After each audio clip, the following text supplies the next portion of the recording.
Attention Caribbean authors and creators. Are you looking to elevate your literary journey?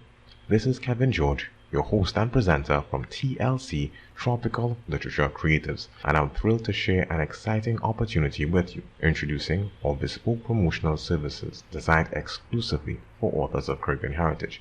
Whether you're a seasoned professional or a rising star, we're here to amplify your voice. From getting the word out about your book launch, your self-publishing services, or workshops, to sharing services that you offer to fellow authors and creatives. Visit our website or reach out to us today to explore how we can tailor our expertise to showcase your literary brilliance. Let's unlock the next chapter of success together.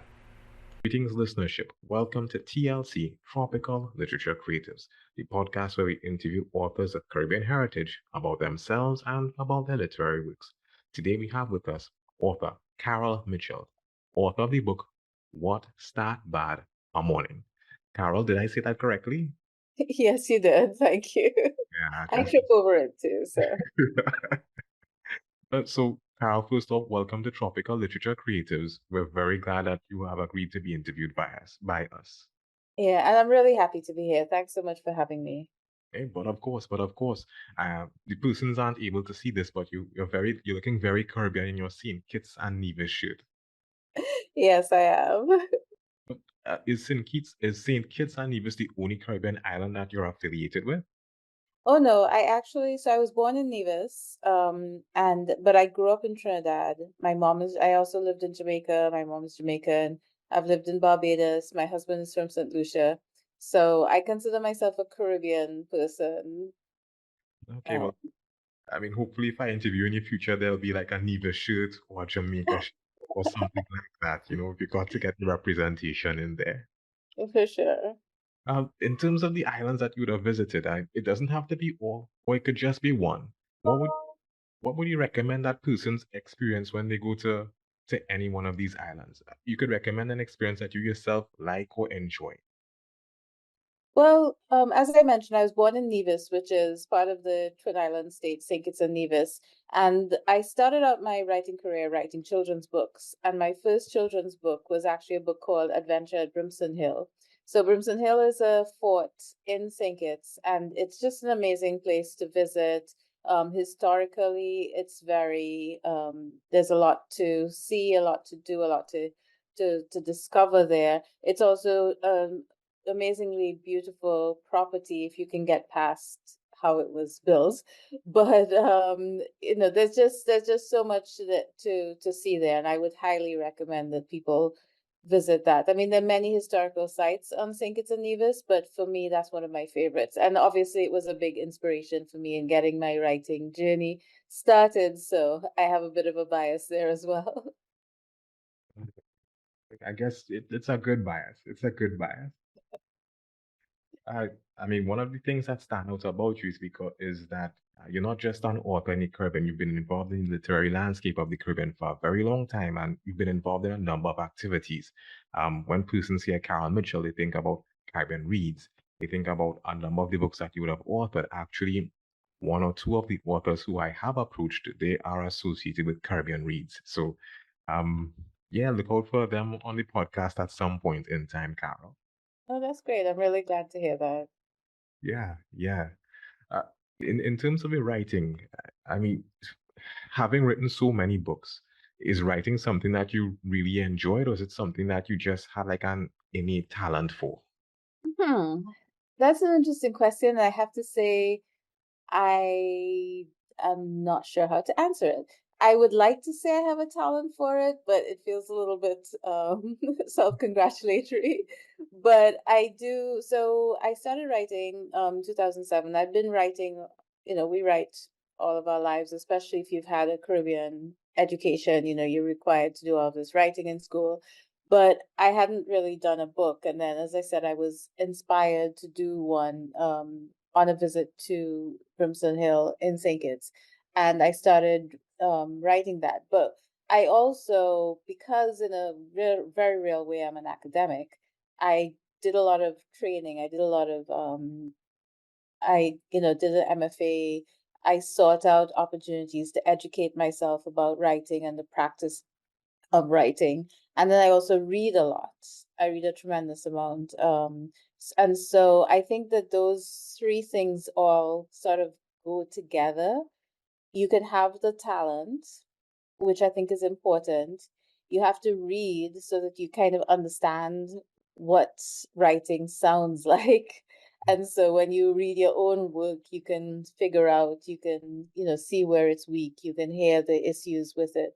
And then, getting some education, some training in is also beneficial if you can do that. So I think that it's a little bit of everything. They say that that success is 99% in um hard work and 1% inspiration. So I'm not sure what the balance is, but I think that there's a lot involved. I don't think it can be any one thing. But I do believe that you have to have not just it's not just about talent alone, but I think there's a particular way of looking at the world and being really curious about the world and why people behave the way they do, that really, for me at least, feeds into my writing a lot and helps me with developing characters and things like that. That is interesting to hear. One of the books that you're known for right now is What's That Bad a Morning. Can you tell us a little bit about one, that book in particular, and two, can you just list maybe a couple of the other books that you would have written as well? Yeah, sure. So, What's That Bad Morning is my first novel for adults. All my other 18 books are actually children's books. And the book is about a woman who has had a traumatic experience in her life, and she has buried it and buried the memories of it. And she has an event, something happens very early in the book that triggers and starts to unravel these memories for her. And so the book is about her journey to remembering and getting back to this traumatic event and trying to deal with it and come to some sort of peace with it. So the title of the book, What's That Bad in Morning, it's part of a Jamaican proverb which ends can't end good at evening time. That's not the real patois version of it, but that's like the more understandable version of it. But the whole idea is that because she hasn't dealt with these issues that started when she was 17, she can't really be herself and fulfill her true potential until she deals with it. So that's sort of the premise for that particular book. And it came out on the 19th of September, which was St. Kitts anniversary, Ah, Independence anniversary, St. Kitts and Nevis. But that has been doing really well. It's been very interesting. A lot of my other books are published by Caribbean Reads, and so this has been a different experience for me because I'm working with another independent publisher based in Canada called Central Avenue Publishing. And so it's been a really great experience to be on the other side of the table in terms of the publishing arena. So some of my other books I mentioned, Adventure at Bimson Hill, which is part of a series called the Caribbean Adventure Series. There are 5 books in it. Adventure at Brimson Hill is set in St. Kitts. There's one in Jamaica, one in Trinidad, one in Montserrat, one in St. Lucia, which is the last one, Chaos in Castries. And these books are centered around a young boy who has a monkey, a pet monkey, and through the pet monkey, he's been able to travel into the past. And they have all these kind of historically based adventures. One of them is more ecologically based. And so it's just a fun way to introduce kids to the idea of history and to get them, interested in reading and seeing books about themselves and seeing books in which they are portrayed in this really very realistic and authentic way as Caribbean children. Um, and so, I have a number of other books, and I also have a couple that were published by HarperCollins in the UK. Um, One of them is nonfiction, which is interesting. It's about sea turtles. But but yeah, so there've been quite a few. It's 18 in total children's books, and then this is my foray into writing for adults. As I mentioned to you before we started, I talk a lot. So we, I used to write a lot of short stories for adults, Hmm. and so writing for adults is not new for me. I still write a lot of short stories, and they've been published in various journals and shortlisted for different prizes and things like that. Hmm. But this is my first like full-length novel for adults. What Start by the Morning. Okay, I mean, in these short stories that you would have written, would the genre been would they have been just like the other books that you'd have written? Would it have been content for children, or would it have been like content for adults? Yeah, no, the short stories are for adults. Oh, so the switching genres wasn't really difficult for you as you would have been accustomed to writing short stories already. Correct. Yeah, it's correct. And I did an MFA, and most MFA programs don't allow you to focus on a particular genre, especially something like children's writings. There are some that do, but the one I did didn't. So I did, throughout that process, I was writing for adults the entire time. More literary fiction, which is what this book is. I mean, so you're well versed in terms of not just in one genre, but several genres, and also in terms of being a publisher. And you mentioned being on the other side of the table. Correct. Yeah. So when I started writing, when I wrote Adventure at Brimson Hill and I started trying to get it published, the difficulty I had was not that people read it and said, "Oh, this is horrible. This should never be a book." But the problem was that nobody would read it. Like no publishers would look at it. Nobody would even engage with me. And so I decided that I wanted this out in the world, and that if I did, then I would do it. And so I did it. I self-published it, and um, from there, I recognized that there was this need for Caribbean authors. We have so much talent, we have so much interest, we have so many stories, and need for them to sort of have an avenue for at least getting their work listened to and read and heard before it's rejected. And so I started Caribbean Reads Publishing to sort of make that available to other authors as well. And that's part of why, along the way, I've educated myself in the different aspects of publishing and of writing, to just to make sure that I am putting out a product that's really that's excellent. Because I always tell people self-publishers get a bad rap sometimes, but the reality is that it isn't. The problem with self-publishing is not the self-publishing per se, but it's how you do it. If you go through the process, if you understand what's involved, you understand what books look like, you get it edited independently, you hire the best people to do covers and design and layout and all that sort of thing, you can put out an excellent product.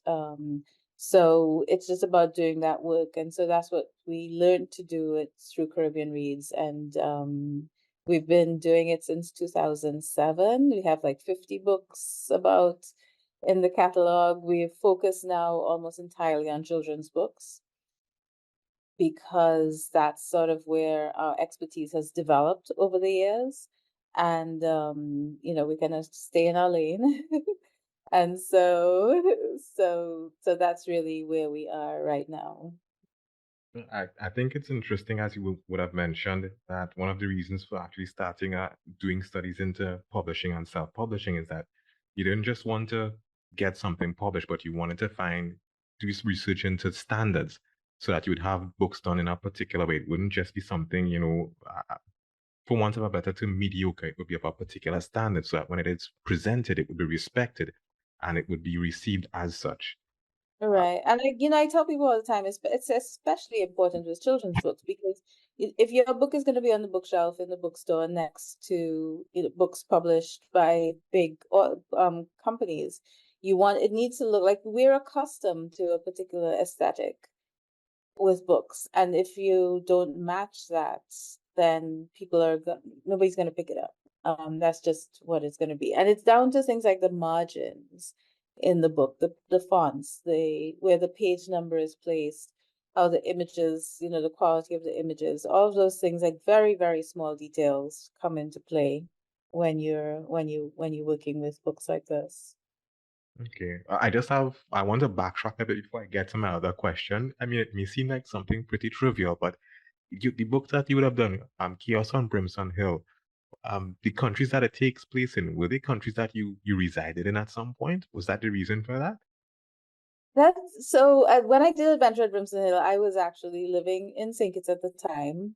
My I have lived in Jamaica and my mom is Jamaican, and I wanted to do something pirates for the, boys, well, kids in general, but I thought that that would be kind of cool to do.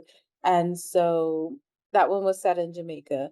I grew up in Trinidad, as I would have mentioned. I lived about 15 years of my life or 13 years of my life in Trinidad.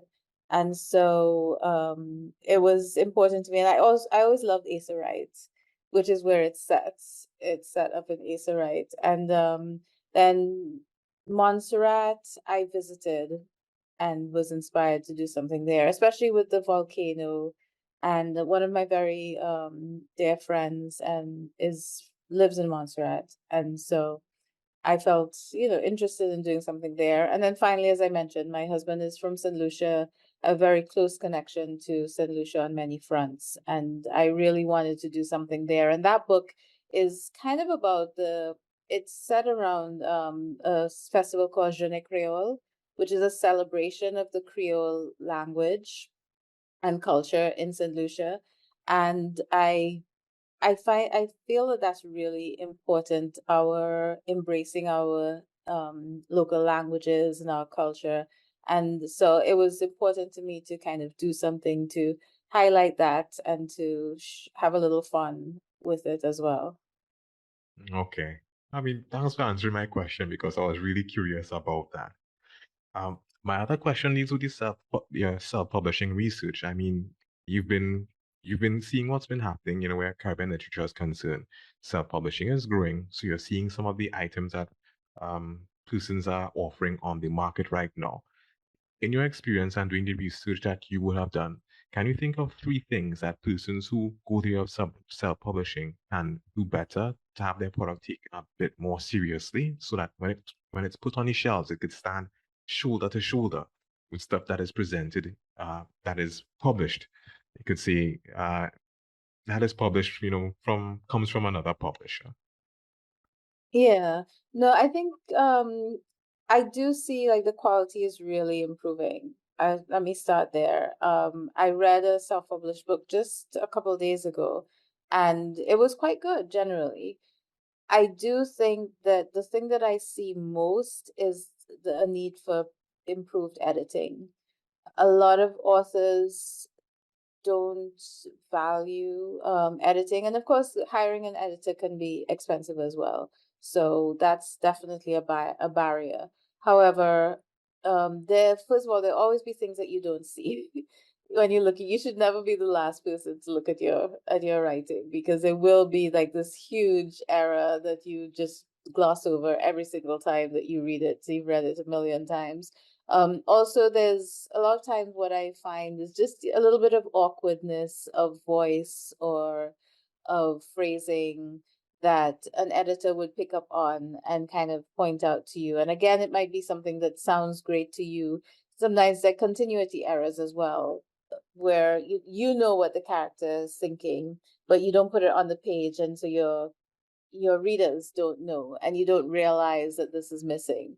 Um, and so that's one of the things that I say to people all the time. It's you've got to invest some money or something in getting the book edited, and not just by a friend. Really by somebody who has that experience. And also, have some readings, have a number of eyes on it before you put it out. And I think the other thing is just, really attention to detail. Go into the bookstores, look and see what go into the library, borrow books similar to yours, look at how they're laid out, where the settings are. But I would it's an investment in yourself, an investment in your product. And so if you can, put some money into the editing and put some money into the cover design, because of course that's the first thing that people see. And so it's just really important that that be spot on, that that be attractive, and that it be it really encourages people to grab the book and grab the book off the shelf, especially as there's so much competition. I mean, there's so many great books, Caribbean books out there now. It's it's great. It's wonderful. I love it because I read almost exclusively Caribbean books. But so you have to find a way to help to get your book to stand out, especially if you're self-published, if you don't have the backing of a big publisher. All right. You had mentioned that, well, you're a publisher, so you persons would be bringing books to you. But you mentioned recently that you found yourself on the other side of the table. Can you share any lessons that you'd have learned being on the other side of the table, having your going through another publisher to have your book published? Um, so this is gonna sound again very self-congratulatory, but the Okay. first thing is that I've been doing a pretty good job. I mean, my publisher is amazing. They were very supportive. I was very involved in the whole process. The editing process back and forth takes a while.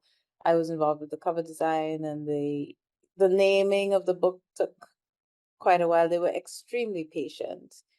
I'm sure in their meetings without me, they were cussing me out, but I know No. they Oh refused to admit no. it, but I think they must have been. But they were very patient. They were very welcome. I just felt very included in the product. And it's something I always say to my authors when I do the same thing, because I say to them, if you're not happy with this, you're not going to sell it. And so I want you to really enjoy this because you have to be the main salesperson for your book. And sometimes I've said that to authors, and I've thought, if we were a bigger publisher, we could put more money behind the authors, we could, support more, we could help them with different events and things like that. But now that I've done it on the other side, I realize that the way the publishing industry is today, authors are expected to do most of the groundwork and most of the legwork in terms of promoting the book. And so, what I have also often felt a little bit guilty about, I was being unfair to the company. And I have done my best. Like, there's I have really put a lot of effort and money into promoting this book, putting myself out there, posting on Instagram, which I hate doing very frequently. Oh boy, do I hate it. Doing interviews like this one, reaching out, trying to get opportunities. And so I have done a tremendous amount of legwork. I'm sure there's a lot more I could do and still be doing because I want this book to really succeed. And I think that's one of the takeaways I got, that maybe I can now guide my authors a little bit more in, and I'm hoping as an example as well, in understanding that this is their responsibility to a large extent. It's no longer in the times when you write a book and you hand it to the publisher and you walk away and write the next book. That's not the way it works anymore. And so that has been one of my takeaways, I think, in this whole process. Okay. Thanks for that. A term that keeps on coming up is authorpreneurship. When I talk with other authors, they indicate that, it's not a matter of just writing the book anymore. Like you said, um, if it is that the author wants the book to succeed, a lot of legwork has to happen. Promotion, marketing. A lot of them find themselves learning a number of skills like posting on social media, nudge, nudge, wink, wink. Um, and also finding themselves as maybe keynote speakers or being subject matter experts where the opportunity presents itself. So wherever it is that they can find an opportunity to push or promote, they find themselves there. So it's just interesting how a lot of the success, like you say, could hinge on the author's investment in themselves and their desire to see their book be promoted. Um, In terms of Caribbean literature, you mentioned that a lot of the books that you read is Caribbean literature. In terms of finding literature, is it easy to find books written by Caribbean authors when you go to the bookstore, when you search online? Is it easy to find literature of that nature locally? Locally, not well enough. There are a few bookstores. So if you're talking about St. Kitts and Nevis, right? I gotta give a shout out to Bougainvillea Gifts bookstores and Harper's and TDC. But there are books here, there are stores here that make a concerted effort to carry and support Caribbean authors for sure. Um, but I do think it doesn't happen enough. I know paper-based books in Trinidad, Best of Books in Antigua, also, and I'm sure that there are others who really make an effort. But I do, and I understand part of it is the cost of the books. There's a lot involved. It's not that bookstores don't want to. It's just it's challenging. But I'm really happy to see that books are available on Kindle. A lot of Caribbean books are coming out in audiobooks as well, often and mine is also an audio, um, and often with Caribbean actors doing the work. So that's been really lovely, and it makes the books more accessible. But one of the things that I encourage people to do all the time is to ask for the books in your bookstore, ask for it at your library. I make a point, and I'm a member of a couple libraries in the US, and I'll go on, even though I've read the book, I'll go and request it, just because, and then you see they'll be like, yes, this book is now available. I'm like thinking, yes, all right, I got to add it to the catalog. And so, these are steps that we as readers, also reviewing books, can take to help to the Caribbean books to gain a bigger foothold and to become more popular and more accessible and available and celebrated outside, just worldwide as they deserve to be. Uh, I know that I know that in Trinidad we have like Boca Lit Fest, and I believe that's like a forum that persons can use to promote books as well. For sure. In the It's a country that great festival. ah, eh, sorry, I didn't hear that. I said it's a great festival. You know it. One of the things I came across in my research recently is that different islands they have different literary festivals, and I wasn't aware of that. St. Kitts and Nevis, are you able to say if they have any literary festivals in St. Kitts and Nevis? No, we don't have a literary festival, but there are many islands that do. The USVI has one. I believe there's one in Barbados. I'm pretty sure. Antigua used to have one, but I don't think they do anymore. Anguilla used to have one, which I also don't think exists anymore. But I do a page in the Caribbean literature page in a magazine that is distributed on airlines. Mm-hmm. And things I used to do, I don't do it anymore, but I used to, well, I shouldn't say I don't do it anymore. I haven't done it in a while, but I used to list all of the literary festivals. But I think a number of them were affected negatively by COVID. Boca Lit Fest luckily was able to survive. I think because one of the reasons that they have great sponsorship, but I don't want to say who because I don't want to say it wrong. But they do have a great sponsor, so shout out to that sponsor. But a lot of them sort of lost their way during COVID. So I hope that that will turn around and we'll see more of them pop up again in the Caribbean. But I am almost definitely going to be at the USVI Literary Festival, which is next May 2024, and I'm hoping to be able to come down to Trinidad for the Boca Lit Fest this year. So Uh-huh. a lot of the book is set, well, some of the book, not a lot of it. Some of the book is set in Trinidad. Oh, and there's also Calabash, which is a big Jamaican festival. It happens every 2 years. Yes, I remember that. I think after this was the first time that it was held after COVID, and it was a really well attended event. Yes, yeah. I had hoped to go, but it didn't work out for me.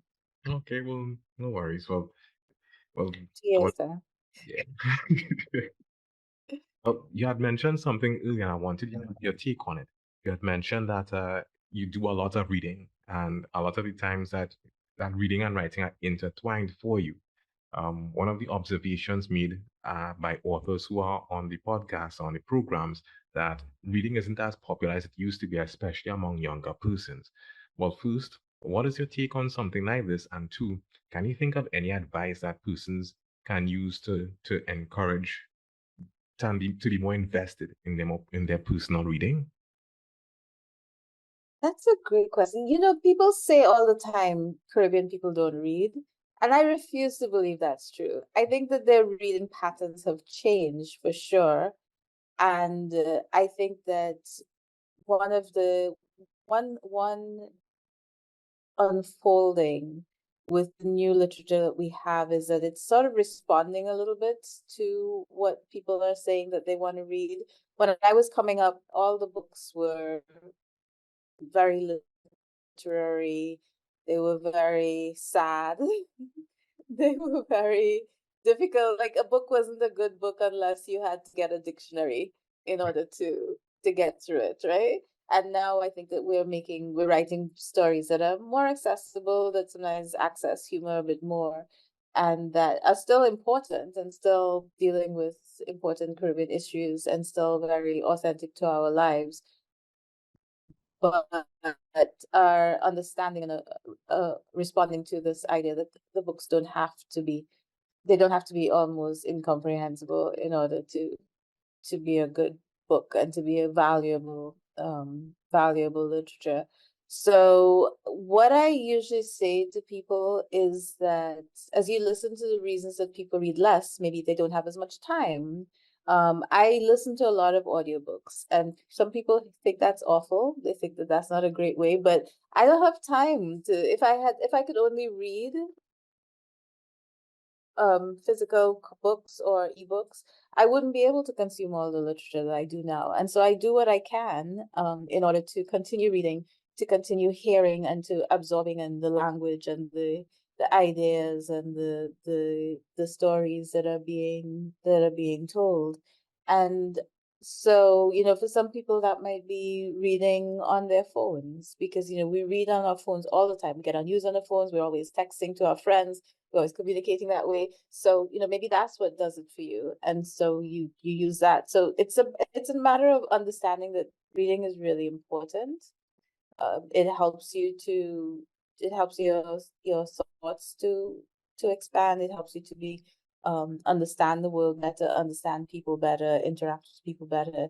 It helps with your own writing, your own communication at work. All of these sort of things become really important. And so it's about finding what works for you within that whole idea of reading. And as I said, for me, it's audiobooks to a large extent. I still also read now that like I'm on vacation now, but during the week I have to do what I can. And so it's, you know, you find what works for you and don't let anybody tell you, oh, that's not really reading. And the audiobooks these days are just so amazing. The way that they do the characters, the voices, the inflections, most of the times they're just very engaging and pull you into the story. So, Carol, if it is that we wanted to get copies of your books, what's that bad morning? Where can we get them? That's a great question. I really appreciate you asking that. So the book is available on pretty much every online platform, Amazon, bookshop.org, wherever it is that you like to buy your books, Barnes and Nobles online. It's also available in a number of bookstores, physical bookstores in the Washington, D.C., Virginia, Maryland area. So you can pick up the books here and in a lot of libraries, which was really just great for me. I think people have requested it in different libraries. Some libraries have applied to and asked them to carry it, and they've agreed. But you know, libraries are just so important, I think, to making books accessible. So it's always exciting to me to see a new library that the book is available in. It's also available in a number of bookstores in St. Kitts, and I'm hoping to expand that beyond St. Kitts into other islands in the Caribbean as time goes by. And it's on Kindle or wherever you read your audiobooks, iBooks or Kobo or wherever it is, it's there. So pretty much wherever books are sold, it's available. I mentioned that there's also an audio version and that's available on Audible and a few other audio platforms as well. So, however you prefer, however you enjoy consuming your literature, you can get What's That Bad in Morning, and I really hope that you do pick up a copy of it and read it. And if you do that, or if you have read it, please be sure to leave me a review if you liked it. If you didn't like it, you can keep that to yourself.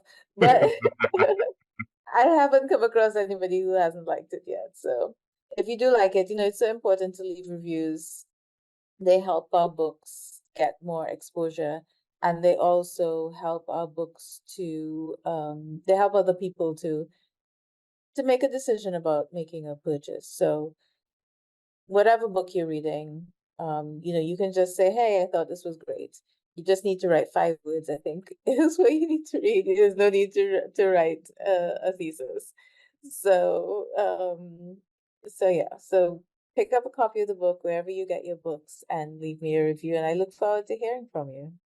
Okay. Thank you very much for Carol. I know for sure I'll be getting a copy as well. I'm one of the persons who I get copies of my books on my Kindle, which by extension I read on my phone because I'm always on the go. And just like you said, I leave a little review, not much, but just an appreciation for the author or maybe an aspect of the book that I like. Because like you said, what I've come to learn through talking with you as well as other authors, the reviews help. They really do. They do. They make a big difference. So, and I appreciate you taking the time to interview me. I really had a great time this afternoon, and I hope maybe one day we'll meet in person at Bocas. Well, let's see what happens next year, 2024. Yes, yes. All right. Well, have a great afternoon. Okay, you as well, Carol. Thank you very much. Bye-bye. Okay, bye. You've been listening to TLC, Tropical Literature Creators. If you've heard something of interest or something you like, reach out to us. Reach out to our authors. Follow us on social media. We look forward to hearing from you.